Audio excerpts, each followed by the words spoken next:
Alléluia, Alléluia, de gloire. Je t'adore. Son nom s'élève en majesté. Je m'élève. Je célèbre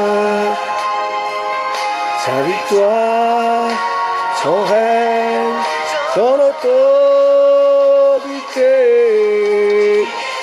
Oh, oh, monsieur, bonsoir, bonsoir, shalom à tous et à tous ceux qui sont en direct en ce moment et à ceux qui vont nous rejoindre pendant ce direct. J'aimerais t'inviter, toi qui es déjà là, ensemble, si nous pouvons célébrer l'agneau immolé de Dieu, celui qui accomplit la justice de Dieu, celui qui nous a réconciliés avec le Père, celui qui a fait de nous un peuple à part, celui qui a fait de nous une race des enfants de Dieu, celui qui a changé notre destinée. Nous qui étions perdus, il nous a retrouvés, il nous a ramenés vers le cœur du Père. Celui qui nous a affranchis de toute condamnation, celui qui nous a libérés des liens héréditaires, celui qui nous a protégés contre toutes les flèches enflammées de l'ennemi, celui qui nous a guéris contre toutes les maladies que nous connaissons, celui qui a arrêté les malédictions dans nos vies. Il est digne, il est bon, il est agréable que nous célébrons ce grand Dieu redoutable, celui qui a créé le monde. Alléluia. La Bible nous dit que nul ne peut dire que Jésus est Seigneur si ce n'est par le Saint-Esprit. Bien-aimé, tu ne peux pas adorer le Seigneur si tu ne l'as point vu et tu ne l'as point connu. Tu ne peux pas ressentir la joie que nous avons si tu ne l'as point vu, tu ne l'as point connu. C'est un mystère caché, révélé maintenant. Un mystère qui n'était pas accessible à tous ceux qui le désirent. De rencontrer le Seigneur et de le célébrer comme le jour où il est rentré à Jérusalem. Mais ici, nous avons plus que Jérusalem. Alléluia. Son nom s'élève en majesté. Ensemble, là où tu es, célèbre là où tu es assis devant ton écran, devant ton téléphone. Si tu es allongé, je t'invite à prendre la bonne position. Alléluia. Hey Jésus. Digne tu, oh, l'agneau. Ah oui, digne tu. Alléluia. De Dieu. Célébrons, célébrons, célébrons. Amen. Alléluia.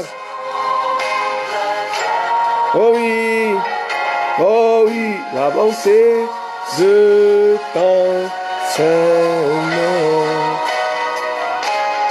Je vois l'agneau de Dieu. Célèbre l'agneau de Dieu. Là où tu es, élève l'agneau de Dieu. Élève-le. C'est lui qui a créé le monde. Il connaît toutes choses. Il n'est pas surpris par des événements. Alléluia. Le monde est entre ses mains. Oh, digne, digne, digne, digne. Je ne sais pas qu'est-ce que toi tu célèbres.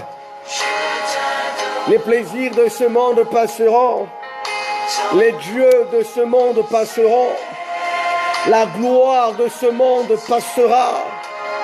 Les grands noms de ce monde passeront. Tout ce que les hommes célèbrent aujourd'hui sont limités dans le temps. Et leur pouvoir ne peuvent pas te donner toute la jouissance, la paix, la sécurité. Oh, célébrons l'agneau de Dieu. Alléluia. Jésus. Oh, la l'agneau de Dieu. Signes-tu au sang, clame la bonté de ton Seigneur. Alléluia. Et tu, shalom, notre bien-aimé, la sœur Hop en direct depuis Mongali, que Dieu te bénisse. Alléluia. Nous sommes en train de célébrer l'agneau immolé de Dieu, celui qui a ôté le péché du monde, celui qui est mort à notre place. La Bible disant de Jésus qu'il est descendu plus bas. Alléluia. Il est descendu aux enfers et il est ressuscité. Hosanna, alléluia. Le tombeau est vide. Le tombeau est vide. Il est bel et bien ressuscité. Il est vivant, il est puissant. Il est digne de recevoir ce soir nos louanges. Il est digne de recevoir ce soir nos acclamations. Il est digne de recevoir ce soir notre élévation. Alléluia. Alléluia. Alléluia. Shalom à Rudy. Que Dieu te bénisse. Alléluia. Nous sommes en train de célébrer l'agneau de Dieu. À l'agneau. À l'agneau. Immolé. À l'agneau. À l'agneau. À l'agneau. Immolé. Ah, oh oui. À l'agneau. À l'agneau. Je salue aussi ma sœur Morel. Que Dieu te bénisse. Nous acclamons le Seigneur. Nous célébrons le roi des rois. Alléluia. Lui seul est digne. Lui seul mérite nos acclamations. Lui seul mérite notre admiration. Car si nous sommes ce que nous sommes aujourd'hui, il y a un Dieu qui a payé le prix. Le ciel était dans l'incapacité de résoudre le problème. Alors que Jean est transporté dans le ciel, il est en train de voir l'inquiétude, il est en train de voir le chaos qui régnait dans le ciel. Une voix se fit entendre: qui est digne d'ouvrir le sceau et d'en rompre? Il n'y avait personne, bien-aimé. Aucun ange ne mérite l'adoration. Aucun ange ne mérite nos prières. Aucun ange ne mérite nos acclamations. Aucun esprit ne mérite d'être appelé Dieu, car un seul. Alors que le ciel était en détresse. Le monde angélique était en détresse de résoudre ce problème, qui était un problème qui engageait la justice de Dieu. Qui pouvait satisfaire cette justice? Oh, il n'y avait que celui qu'on appelait la vie. Il a fallu que lui seul, qui s'appelle la vie, donne sa vie pour que les hommes soient sauvés. Lui seul qu'on appelle la vie, donne sa vie pour acheter tout le monde. Lui seul qu'on appelle la vie, donne la vie pour que tous nous soyons sauvés. Il est digne de recevoir louange, adoration et acclamation. On dit au siècle des siècles. Alléluia. Hosanna. Nous saluons aussi l'Irole depuis l'Italie. Que Dieu te bénisse. Alléluia. Alléluia. Nous célébrons l'agneau de Dieu. Alléluia. Oh, Jésus m'aime.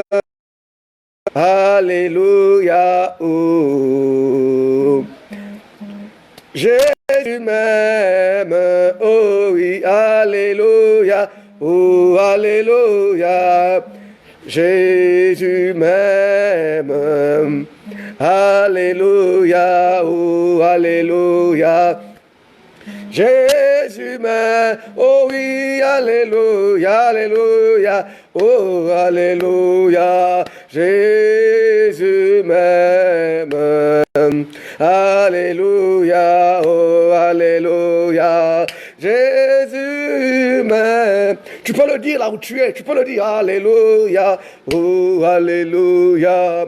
Jésus m'aime. Alléluia, oh, alléluia. Jésus m'aime. Oh, le roi des rois, c'est Jésus, oh, le roi des rois. Nous saluons aussi la présence de Nathan, que Dieu te bénisse, le roi des rois, c'est Jésus, oh, le roi des rois. Le Tout-Puissant, c'est Jésus, oh, le Tout-Puissant, Yahweh, le Tout-Puissant, c'est Jésus, oh, le Tout. Chantons tous ensemble, Alléluia, oh, Alléluia, Amen, Alléluia, Alléluia, Alléluia, oh. Alléluia, chantons tous ensemble, Alléluia, oh oui, Alléluia, Amen, Yahweh, Alléluia, Alléluia, oh, Alléluia, oh, il est vivant, oh Jésus, oh, il est vivant, il est vivant, oh Jésus, oh, il est vivant. La science a toujours refusé d'entendre que Jésus était vivant. Les religions ont toujours refusé d'admettre, parce qu'ils savent que la victoire commence par là. Alléluia. Ils refusent d'admettre que Jésus-Christ est ressuscité. Il est vivant, car celui qui est ressuscité n'est point mort. On ne peut pas ressusciter et mourir. Celui qui ressuscite est vivant. Alléluia. On l'appelle le ressuscité, le tout-puissant. La Bible dit que son nom a été élevé au-dessus de tous les noms. Je ne sais pas quel nom tu élèves en ce moment. Nous n'élevons pas le nom de Covid. Nous n'élevons pas le nom de je ne sais pas de qui. Tous ces noms sont en train de disparaître, mais nous élevons celui que Dieu a élevé au-dessus de tout nom. Ou même la mort, alors qu'il était dans le séjour de mort. La Bible dit que la mort n'a pas pu le contenir. Même dans le tombeau, Jésus est Seigneur. Même dans le tombeau, alléluia, Jésus est, oh oui, même, même dans le tombeau, alléluia, Jésus est Seigneur. Même dans le tombeau, Jésus est Seigneur. Je suis en train de dire à quelqu'un, tu penses que ta situation te dépasse. Tu penses que ce que tu vis est plus grand. Tu penses que tu ne peux pas t'en sortir. Mais je suis en train de te dire que ce Jésus dont nous parlons, il est bel et bien ressuscité. La science ne l'accepte pas. Les religions admettent beaucoup de théories. Les musulmans disent qu'il a été échangé. D'autres disent qu'il avait échappé. Oh, c'est là où est la clé. C'est là où le monde n'admet pas le salut. C'est là où le monde connaît la porte de la victoire. Ils veulent fustiger la victoire. Mais la victoire n'est pas dans la déclaration des hommes. Mais la victoire est dans quiconque accepte cette vérité, la vivra dans son cœur et va vivre une résurrection. Le monde saura. Ce n'est ni par les conseils des hommes, ce n'est ni par l'éducation des parents, ce n'est ni par l'éducation de la société, mais on remarquera en toi, il y a quelque chose de nouveau, parce que tu as rencontré le ressuscité. Alléluia.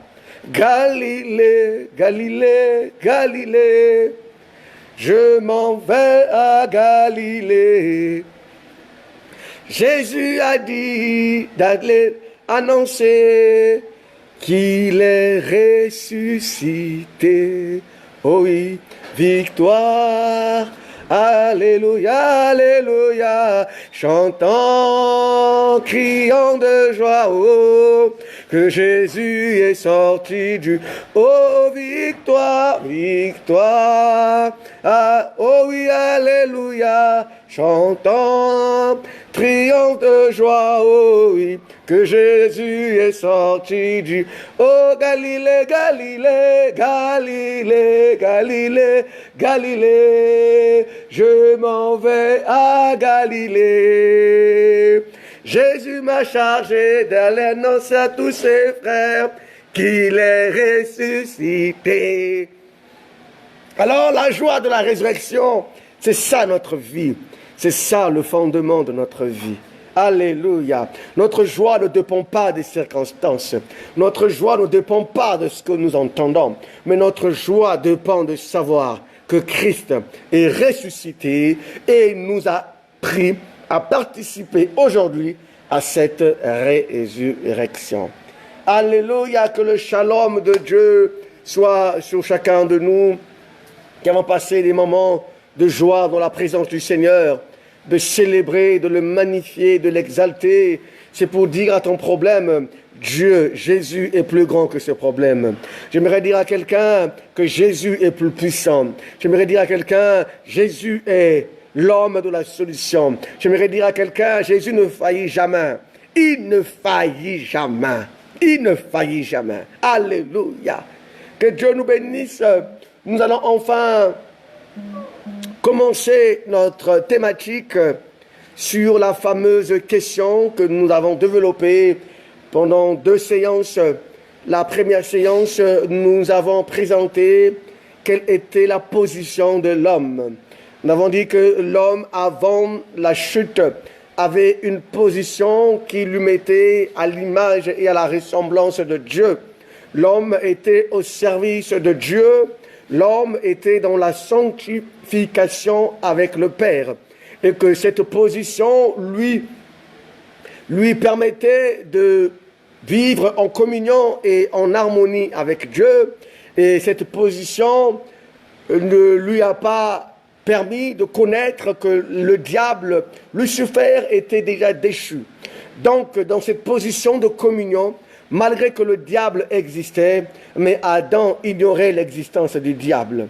Adam était là. J'aimerais dire à quelqu'un, lorsque nous sommes en communion avec Dieu, oui, le diable est là, oui, les sorciers sont là, oui, les démons sont là, oui, mais nous n'avons pas peur d'eux. Nous ne bâtissons pas la foi en rapport avec le monde de ténèbres. Le monde de ténèbres n'est pas notre challenger.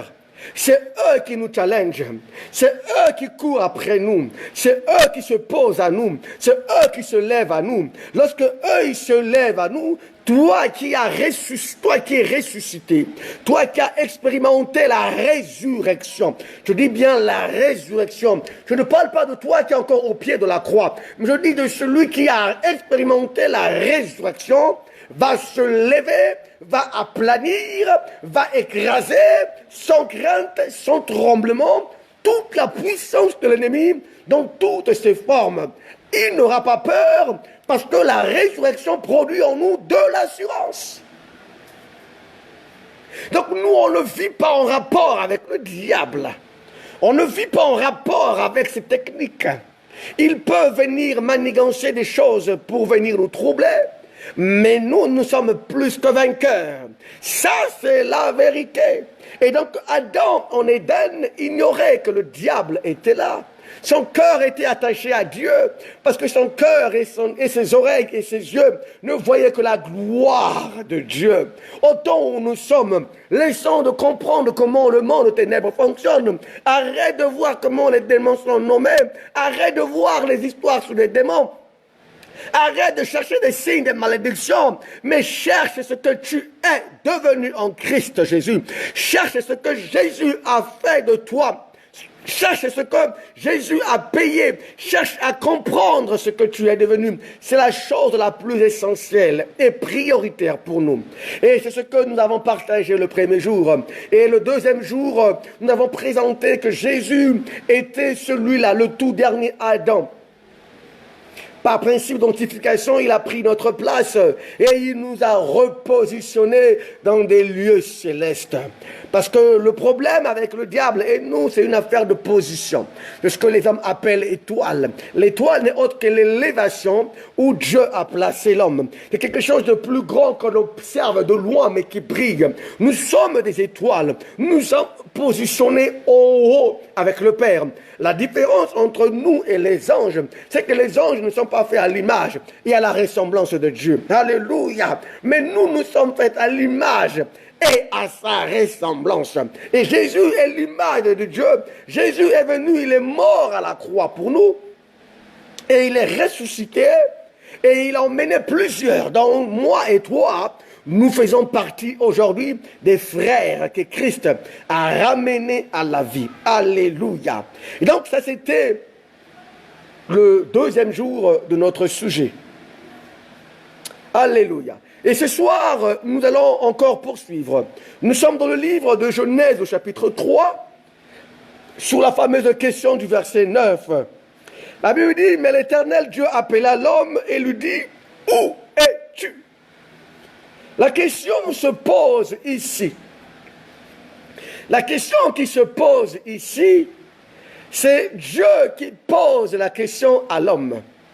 Il demande à l'homme, mais je ne te vois pas. La Bible nous dit que la voix de l'Éternel se fit entendre dans le jardin d'Éden. Alors que Adam était auparavant habitué à la voix de Dieu. Dieu avait une première église. La première église de Dieu n'avait pas beaucoup de fidèles comme nous, aujourd'hui, nous voulons avoir des fidèles. La première église de Dieu n'avait que 2 fidèles. Il n'y avait que Adam et Ève. Et chaque soir, ils avaient leur culte. Chaque soir, ils célébraient l'Éternel. Chaque soir, ils adoraient l'Éternel. Chaque soir, c'était des moments d'adoration, des moments de jouissance, des moments de prière. Parce qu'ils se sentaient encore plus à l'aise de la présence de Dieu. Ils rendaient compte de leur journée, de ce que Dieu leur avait remis comme responsabilité dans leur position d'intendant. Alors qu'ils élevaient chaque soir la prière, ils avaient l'habitude d'écouter la voix de Dieu. La voix de Dieu ne les dérangeait pas.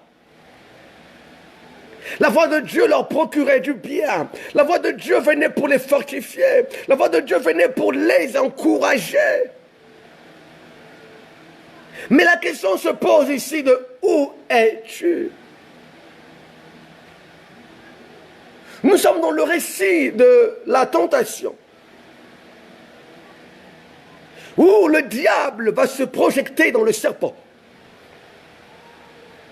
Et le diable va venir sur cette forme-là. Vous savez, généralement, le diable utilise toujours des personnes que nous avons l'habitude d'écouter. Le diable utilise toujours des hommes et des femmes avec qui nous sommes souvent beaucoup attachés.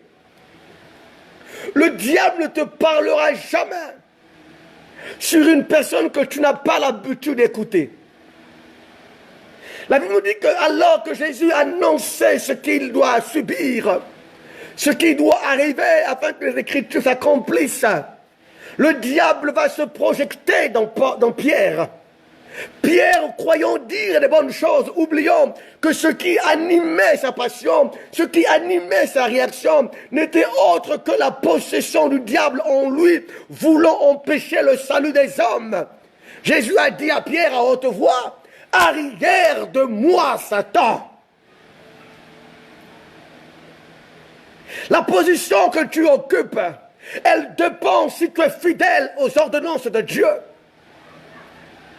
Ce qui fait notre position, c'est la fidélité aux ordonnances de Dieu. Qui tu obéis, qui tu sers, et c'est ça qui déterminera ta position. Dieu avait instruit à Adam et à Ève de ne point manger le fruit de l'arbre défendu, Il dira à l'homme, le jour où tu mangeras, tu mourras. Il a dit clairement, le jour où tu mangeras, tu mourras. Mais vous savez, comme nous écoutons parler Dieu quand Dieu nous parle, on a l'impression que Dieu, quand il nous parle en français, que c'est en français qu'il nous parle. Quand Dieu nous parle en anglais, on pense que c'est en anglais que Dieu nous parle. Dieu ne parle ni français, Dieu ne parle ni anglais. Dieu ne parle ni le lingala, ni le kituba, ni le swahili. Mais Dieu parle en révélation et Dieu parle en foi. Et pour comprendre le langage de Dieu, il faudra que tu puisses prendre ce langage-là dans ta langue et le ramener dans la dimension prophétique pour que tu me réalises les enjeux qui sont derrière ces interdictions. Quand Dieu libère la parole à l'homme, l'homme ne mesurait pas, la femme ne mesurait pas que ce mot voulait dire mourir. Il entendait mais sans comprendre. Il écoutait, il ne savait pas la mort. Lui-même, il ne connaissait pas la mort. Lui-même, il ne comprenait pas la mort. Lui-même se disait c'est quoi la mort? L'homme ne connaissait pas la mort. L'homme négligeait la mort. C'est comme la génération actuelle. Nombre d'entre nous, nous méprisons la colère à venir de Dieu. Nombre d'entre nous, nous méprisons les conséquences du péché. Les yeux ne nous font pas voir ce que le péché est capable de faire. Nous ne mesurons pas les instructions de Dieu. Dieu a parlé de la mort. Dieu a parlé de la mort. Il a dit tu mourras. Mais l'homme n'a pas pesé. Combien de fois on nous parle ici de la colère à venir de Dieu? Combien de fois on nous parle ici du salaire du péché, c'est la mort? Combien on nous parle ici que le péché nous éloigne de Dieu? Mais cela ne nous interpelle point. Cela ne nous pousse même pas à des réflexions, à comprendre qu'est-ce que cela veut dire, quelles sont les conséquences, quels sont les enjeux. Ce qui nous intéresse le plus, c'est que notre cœur puisse se satisfaire de ses désirs, de ses envies, de ce que nous désirons, de ce que nous souhaitons. Mais les mots de Dieu sonnent très loin de nos oreilles. Alléluia. Nous écoutons Dieu parler, mais nous ne réalisons pas. Adam a écouté, mais Adam n'a pas réalisé. Adam a écouté, Adam n'a pas pesé. Adam a écouté mort. Il a dit dans tous les cas, je suis dans la présence de Dieu. Dans tous les cas, je suis un serviteur de Dieu. Dans tous les cas, je sers Dieu. Dans tous les cas, je suis en Éden. Dans tous les cas, oh, ça ne m'intéresse pas. C'est ce qui nous arrive souvent. Quand on nous parle du péché, quand on nous parle d'épreuves, de tentation, on a l'impression que nous sommes déjà guéris. On a l'impression que nous sommes déjà protégés. On a l'impression que nous sommes sortis de ces choses. Erreur, erreur, erreur. La meilleure façon de faire, c'est de réagir avec fermeté. Adam a écouté, il n'a pas mesuré ce que Dieu lui disait. Il a méprisé le mot mort. Il a méprisé le péché. Il a méprisé que voulait dire séparation. Il a méprisé que cela veut dire mourir. Il n'a pas compris les enjeux. Dieu parlant à l'homme, il savait. Parce que quand Dieu crée l'homme, il met en l'homme un pouvoir. Ce pouvoir est un pouvoir de démocratie. Où Dieu ne décide pas. Où Dieu n'influence pas. Vous voyez, l'affaire de Dieu là, Dieu n'aime pas influencer. Dieu ne nous influence pas. Dieu aime que nous puissions comprendre et que nous fassions des choses à bon cœur. Mais le diable, lui, t'influence. Le diable, lui, t'impressionne. Le diable, lui, te fait montrer des choses. Mais Dieu, il te dit clairement, le jour où tu mangeras de ça, tu mourras. C'est à toi de faire le choix. Il ne t'explique pas, parce qu'il n'a pas le temps d'expliquer. Alors Dieu, en créant l'homme dans sa souveraineté, on ne va pas lui reprocher ça, on ne va pas lui pointer du doigt pour ça, on ne va pas lui reprocher pourquoi a-t-il donné à l'homme le libre arbitre, parce qu'il l'a voulu ainsi, point barre. Il va mettre en l'homme la capacité de dire oui et de dire non. La souveraineté de Dieu va prendre place. L'assemblée de l'homme, si vous voulez, c'est son libre arbitre. Et l'homme dans le libre arbitre peut dire oui, comme peut dire non, peut rejeter la voix de Dieu, comme il peut l'accepter. Il est libre. Mais attention, aujourd'hui tu peux être libre de faire ce que tu veux. Oui, au nom de la liberté, au nom du droit de l'homme, au nom de tes intérêts personnels, tu es libre. Mais sache-le, tu rendras compte. L'homme était libre. Ne méprisons même pas ce que voulait dire cette liberté qu'il avait reçue. La Bible nous dit que le serpent était l'animal le plus rusé du jardin. Bien-aimés, j'aimerais attirer votre attention et notre attention. Nous sommes en Éden ici. L'homme, le jardin n'est pas encore déchu. Quand on parle du rusé ici, ce n'est pas la malice, ce n'est pas la mauvaise intelligence. C'est que le serpent, à l'époque en Éden, était l'animal le plus intelligent.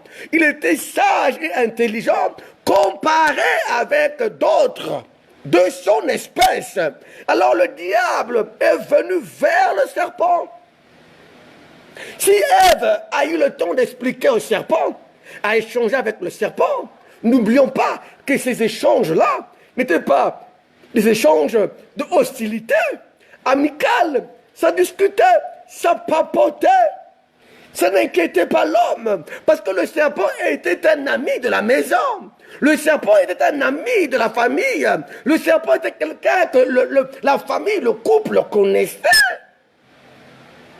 Le diable ne viendra que vers toi, envers les personnes que toi, tu as l'habitude d'écouter. Il se projectera vers des personnes que toi, tu as l'habitude de donner ta confiance. Il ne passera pas par des gens que toi, tu détestes pour te faire tomber. Ah non, du tout. Le diable utilise des hommes qui nous marquent. Le diable utilise des hommes d'affection. Le diable utilise des hommes auxquels nous donnons une certaine considération. Il passera par eux.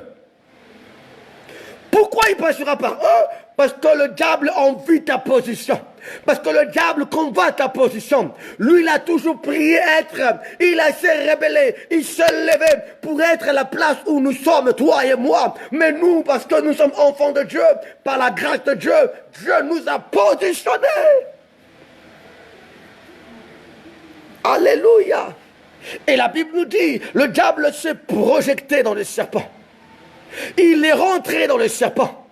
Raison pour laquelle, bien-aimé, ce que tu entends déterminera ta position. Qu'est-ce que tu entends? Qu'est-ce que tu entends? Qu'est-ce que tu entends? Qu'est-ce que tu entends? La femme commence à entendre la voix du serpent. La femme commence à trouver, je dis bien, la femme trouvait intéressante la voix du serpent. La voix du serpent devenait très intéressante. Aux oreilles de la femme, commençaient à admirer la voix du serpent. Les oreilles de la femme commençaient à contempler la voix du serpent. Dès lors que ton oreille ne contemple plus la voix de Dieu, dès lors que ton oreille ne contemple plus la voix de l'Éternel, dès lors que ton oreille commence à prendre plaisir à une voix opposée à la voix de Dieu, tu es en train de perdre ta position. Avec les réseaux sociaux, avec la mode et tout ce que nous connaissons, plus tu regardes ton téléphone portable, plus tu passes ton temps par les réseaux sociaux, plus tu passes ton temps à papoter entre frères et sœurs sans fondement biblique, plus tu places ton temps à passer la journée à la télévision, à regarder des films, à regarder tout ce que tu peux regarder qui ne t'édifie pas. Tu prends plaisir à une certaine voix. Tu prends plaisir à une certaine voix qui commencera à te parler et à occuper la première place. Qu'est-ce que tu écoutes maintenant? Qu'est-ce que tu écoutes maintenant? Qu'est-ce que tu entends maintenant? Ce que tu entends déterminera ta position. N'oublions pas, la Bible dit, on est esclave de celui à qui on obéit. On est esclave de celui à qui on entend. On est esclave de celui à qui Tu écoutes la musique. Ben, tu es esclave de cette musique-là. Tu ne sais pas ce que toi tu écoutes. Ben, tu seras esclave de ces choses-là. Ève n'a apprécié la voix du serpent. Le serpent est venu lui dire ce qu'elle était.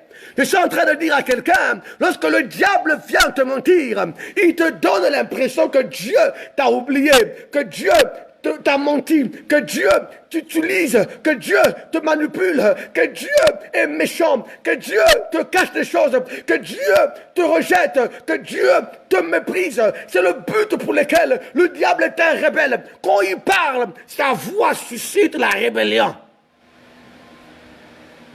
Quand tu écoutes la voix du diable, par des personnes de confiance, par ton téléphone portable, par ta télévision, par les amis les plus proches, je ne sais pas qu'est-ce qui prend ton temps, je te garantis, il y aura la voix de la rébellion qui sonnera dans ton esprit, tu te rébelleras contre Dieu. Bien aimé, ici, la position de l'homme est une position de bénédiction. L'homme n'a reçu que les paroles de Dieu. Adam est nu. La Bible dit Adam était nu. Il n'avait point honte de sa nudité. Il était nu, mais il ne se gênait pas de sa nudité. Il était nu, mais la nudité ne lui posait aucun problème. Il était nu, ça ne lui dérangeait pas. Ça ne le dérangeait pas. Il était dans la présence de Dieu tout nu. Mais il ne se posait pas de questions. Mais quand il a commencé à écouter la voix du diable, cette voix qui pousse à la surrection, cette voix qui pousse à la rébellion, cette voix qui pousse à ce que tu te sépares de Dieu, tu penses que Dieu ne fait pas assez, tu penses que Dieu ne te regarde pas, tu penses que Dieu n'intervient pas dans ta vie, tu penses que Dieu t'a oublié, ce sont ces voix-là qui te parlent et tu t'affectionnes par les œuvres de la chair. Qu'est-ce qui affectionne ton esprit? Est-ce que tu écoutes beaucoup plus de louanges, d'adoration, ou tu écoutes beaucoup plus tes problèmes? Qu'est-ce qui affectionne ton esprit maintenant? Qu'est-ce qui affectionne ta vie? Les soucis, les problèmes, la musique, les films. Qu'est-ce qui affectionne ta vie? Qu'est-ce que tu affectionnes de tes journées? Il a dit, ne vous affectionnez pas des œuvres de la chair. Qu'est-ce qui affectionne ta vie? Moins tu liras la parole de Dieu, moins tu prieras, moins tu seras dans l'adoration, mais plus tu seras inefficace, plus tu seras manipulable, plus tu seras ballotté, plus tu seras secoué. Qu'est-ce qui fait ta force? Qu'est-ce que tu écoutes? Tu t'affectionnes des choses d'en bas. Tu veux te ressembler à quelqu'un qui était en haut. Non, celui qui est en haut de la position de Dieu s'affectionne avec des choses de Dieu. Par la prière, la louange, l'écoute à l'Esprit de Dieu, par l'adoration, par la recherche, par la crucifixion de la chair. Mourir pour soi-même. Je ne vis plus pour moi, mais je vis pour Dieu. Quand j'ouvre ma bouche, c'est pour célébrer Dieu. La gloire de Dieu est là. Quand les hommes observent, ils voient les fruits de la communion qu'il y a entre moi et le Père. Qu'est-ce qui t'affectionne? En quoi tu t'affectionnes? Si réellement tu t'affectionnes des choses d'en haut, le sorcier ne te fera pas peur. Parce que l'un des signes qui prouve que quelqu'un s'affectionne des choses d'en haut, c'est l'assurance. Si quelqu'un est en Christ, elle est une nouvelle création. On dit les choses anciennes sont passées. Toutes choses sont devenues nouvelles. On dit toutes choses sont devenues nouvelles. Même si de tes yeux tu ne les vois pas, mais l'assurance du Saint-Esprit te donne cette force de dire que je suis une nouvelle création.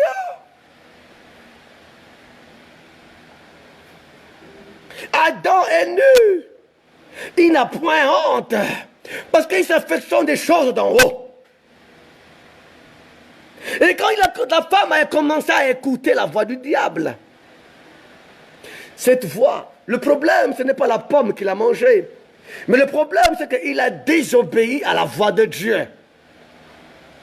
Quand Adam et Ève ont désobéi à la voix de Dieu, la Bible nous dit, ils se sont rendus compte que finalement, qu'ils étaient nus. Mais pourquoi avant, ils étaient nus, ils ne se rendaient pas compte? Pourquoi avant, cette nudité leur posait pas un problème? Parce que la gloire avait quitté le corps de l'homme. Parce que la gloire de Dieu n'était plus en eux. La gloire de Dieu couvrait la nudité de l'homme. La gloire de Dieu protégeait la nudité de l'homme. L'homme ne pouvait pas se rendre compte de sa nudité parce que la gloire était sur eux. Quand la voix du diable rôde dans ton cœur, c'est pour enlever la gloire de Dieu dans ta vie. C'est pour enlever la gloire de Dieu dans ta vie. Et quand la gloire est partie, Adam et Ève qui méprisaient la mort, qui ne comprenaient pas le jour où tu mangeras, tu mourras, s'est rendu compte que le choix que nous venons de faire a plongé toute l'humanité. Parce que n'oublions pas, quand Dieu prononce des malédictions, il y a l'homme, la terre sera maudite. Adam ne réalisait pas à cette époque-là. Adam ne réalisait pas qu'on était maintenant séparés. Adam ne réalisait pas que maintenant l'homme est maintenant sous la position du diable. Adam ne réalisait pas que la femme va maintenant mettre au monde avec une douleur encore plus amplifiée. Adam ne réalisait pas qu'il avait introduit des bandits, des pestes, des pandémies, les pleurs, les deuils, les souffrances, le banditisme, les viols. Il ne se rendait pas compte que la nature de l'homme était devenue déchue en ce moment et que le diable avait pris le contrôle de l'humanité.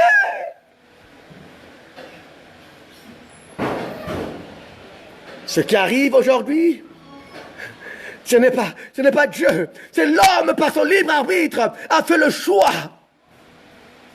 La rébellion entre l'homme et Dieu, ce n'est pas Dieu, mais c'est l'homme lui-même.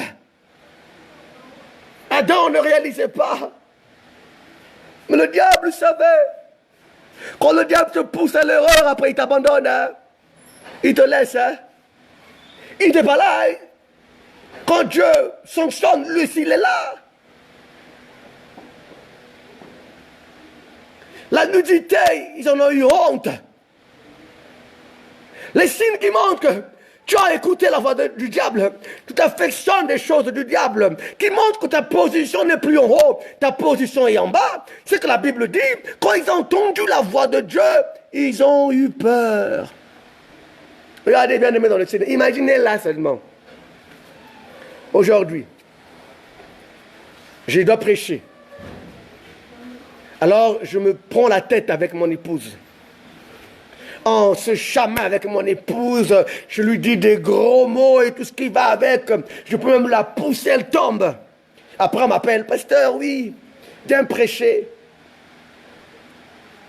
Bien aimé, vous savez, vous croyez que même si je vais venir prêcher là, je vais me dire, qu'est-ce que je vais dire?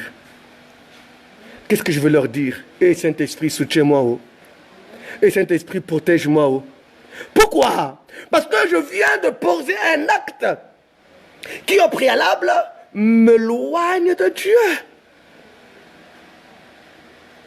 Tu tombes dans le péché, dans l'adultère, tu sors, hé Seigneur, qu'est-ce que je vais dire? Qu'est-ce que Seigneur, qu'est-ce que je vais dire? Parce que le péché enlève de l'assurance. Le péché t'enlève les envies de Dieu. Et Adam commence à dire, Seigneur, j'ai écouté ta voix, mais j'ai eu honte. Je veux bien prier, mais j'ai honte de prier. Je vais bien venir élever la voix, mais j'ai honte d'élever la voix. Je vais bien vraiment prier, mais j'ai des fatigues. Je vais bien prier, mais j'ai des préoccupations. Je vais bien prier, mais j'ai encore des choses. Je vais bien prier, mais celui qui est en bas perd de l'assurance. Le péché introduit la peur. Voilà pourquoi entre la 6e et la 9e heure, alors que le ténèbre est venu sur la terre, la Bible nous dit que Jésus a dit, mon Père, mon Dieu, pourquoi m'as-tu abandonné? Ce n'est pas une affaire d'abandonner, attention. Parce que Jésus savait ce qu'il faisait. Le plan était déjà tracé. Il avait déjà tout prédit. Il n'était pas étonné de la croix. Non, non. C'était le problème du péché. Le péché, le Saint des Saints, était devenu pécheur à la croix de Golgotha. Pas parce qu'il a écouté la voix du serpent, mais parce que lui-même il est venu, il s'est fait malédiction, parce que lui-même il est venu, il a porté le péché, afin que ce que Adam n'avait pas pu corriger, ce que Adam n'avait pas pu veiller, lui il est venu réparer pour nous introduire dans une autre position, la plus haute, la plus excellente, la plus meilleure de toutes les positions. Ce qui fait quand Dieu pose la question à Adam, où es-tu? Parce que Dieu ne voit plus Adam dans des lieux célestes. Dieu ne voit plus Adam dans des lieux élevés. Dieu ne voit plus Adam dans son sanctuaire. Où est Adam dans le temple? Adam n'est plus là. Où est Adam dans le temple? Adam n'est plus là. Où est la communion? Il n'y a plus de communion. Où est l'adoration? Il n'y a plus d'adoration. Où est la prière? Il n'y a plus de prière. Où es-tu? Où es-tu? Où es-tu? Où es-tu?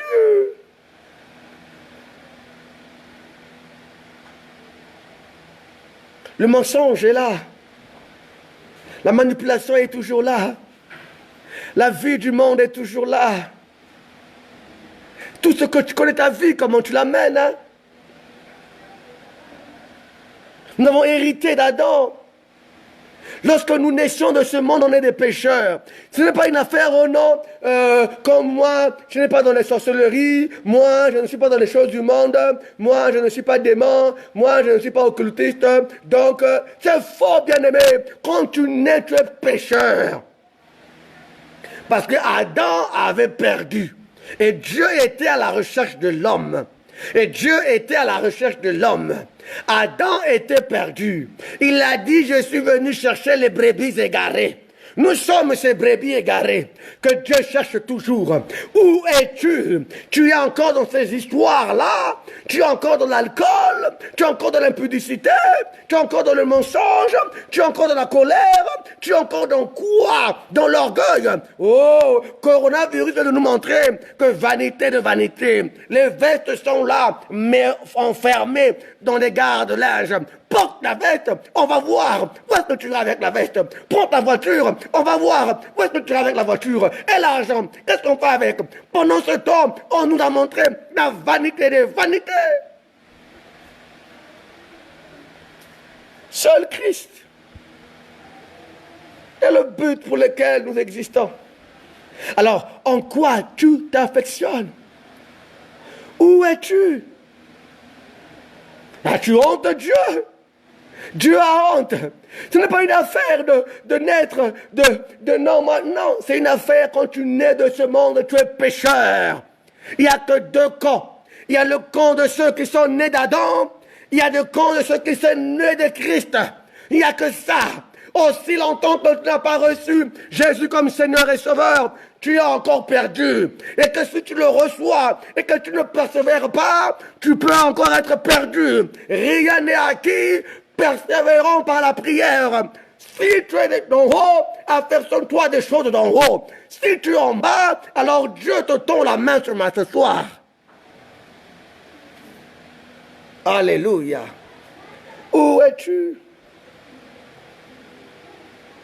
Le Seigneur nous a aimés comme on n'a jamais aimé.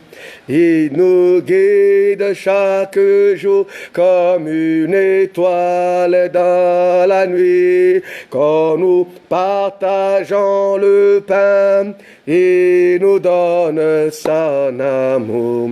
C'est le pain de l'amitié, le pain de... Oh, c'est mon corps, c'est mon corps. Prenez et buvez, buvez mon sang. Ah, prenez et buvez, car je suis la vie et je suis l'amour. Ô Seigneur, emporte-nous de ton amour. Oh, oh, oh, c'est mon corps. Prenez-y, mangez. Alléluia. Prenez son sang. Alléluia. Prenez-y, buvez, car je suis la vie et je suis l'amour. Ô Seigneur, emporte-nous dans ton amour. Oh, il est le même, Yahweh, Jésus, il est le même, il est le même. Jésus ne change pas, oh, il est le même, il est le même. Yahweh, Yahweh, Jésus, il est le même, il est le même. Jésus ne change pas, il est le même, il est le même. Alléluia, Jésus, alléluia, il est le même. Jésus ne change pas. La Bible dit, tel il est, tel nous sommes. Si lui, il a été élevé au-dessus de tous les noms. Alléluia. La Bible dit qu'alors que les femmes partaient ce jour pour aller voir le corps de Jésus, à leur grande surprise, ils ont vu que la pierre a été enlevée et que les anges étaient assis. Et les anges étaient devant la porte. J'aimerais dire à quelqu'un, ce n'est pas cette porte-là qui a empêché que Jésus sorte. Alléluia. Alléluia. La porte a été enlevée seulement pour montrer aux hommes que le tombeau est vide. La porte là pouvait être enfermée et Jésus allait sortir. N'oublions pas qu'à la résurrection, Jésus avait un corps qui n'était pas un corps matériel. La Bible dit, il passait par les murs, il passait de partout, il se présentait à 500 personnes à la fois, au même moment, à l'instant. La puissance de la résurrection, c'est ce que nous sommes devenus. Ce n'est pas parce que les hommes ferment. Non, on est plus puissant que ça. On est plus puissant que ça. Tu dois écouter la puissance de la résurrection, afin que tu ne regardes plus la puissance du sorcier. Connais ce que tu es, connais ce que tu es devenu, connais ce que tu as fait pour nous. Regarde ta position. Tu ne regarderas plus la position du sorcier. Tu n'auras plus peur des blocages, tu n'auras plus peur des envoûtements, tu n'auras plus peur des enchantements, tu n'auras pas plus peur de la malédiction, tu n'auras plus peur à toutes ces choses-là. Rien ne pourra t'effrayer. Qui tu es? Où es-tu?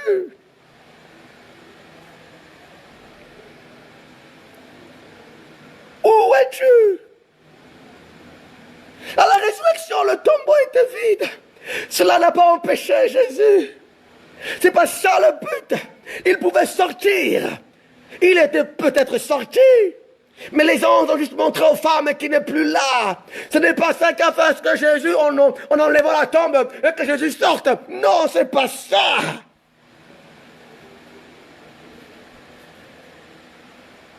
Nous sommes Christ. Nous sommes Christ. Il est la tête et nous sommes le corps. Nous sommes positionnés en lui, en Dieu dans des lieux célestes. Ne parlons pas du Christ de l'évangile. Ne parlons pas du Christ de la croix. Mais nous parlons du Christ qui est descendu aux enfers, qui a payé le prix, qui est monté au ciel, qui a payé la justice, qui par lui, nous sommes devenus membres de ce corps. Mais on est devenus membres comment? Par la puissance de la résurrection. Alors arrête d'écouter les enseignements sur la sorcellerie.